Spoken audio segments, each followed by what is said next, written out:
ગઈકાલે અમદાવાદમાં અલગ-અલગ સ્થળોએ બોમ્બની ધમકી બાબતનો એક ઈમેલ મળેલો હતો.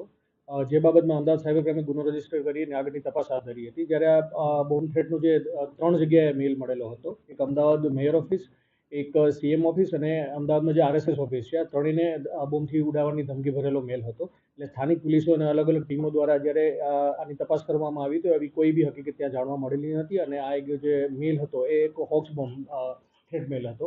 અત્યાર સુધીની તપાસમાં એ જાણવા મળેલું છે જે આ બોમ્બ થ્રેટ મેલ છે એ એક lnp.rt@gmail કરીને એક મેલ આઈડીથી આવેલો હતો અને એ મેલ આઈડી છે એ કોઈ ક્વિનિન ક્લાર્ક વ્યક્તિનું છે જે યુએસમાં ક્રિએટ થયેલું હતું અને આ જે મેલ આઈડી છે 2012માં ક્રિએટ થયેલું છે ને રિસન્ટલી એમનો યુઝ થયો હતો બોમ્બ થ્રેટ માટે અને પ્રાથમિક તપાસમાં જે આઈપી એડ્રેસ અમને મળેલા છે એ ફ્રાન્સના આઈપી એડ્રેસ મળેલા છે અને આગળની તપાસ અમે કરી રહ્યા છીએ.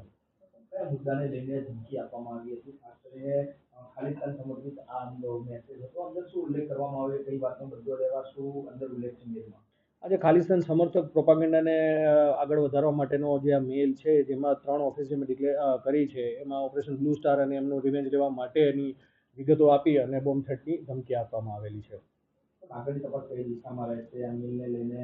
આગળની તપાસ અમને પ્રાઇમરી ઇન્ફોર્મેશન ગૂગલ જે ઇન્ટરમીડિયેટ દ્વારા મળી ગયેલી છે અને આગળની તપાસ અમે ભારત પોલ દ્વારા જે ફ્રાન્સના આઈપી મળેલા છે તો એક કોના દ્વારા એ યુઝ કરવામાં આવેલું છે એ દિશામાં અમે આગળ તપાસ કરી રહ્યા છીએ.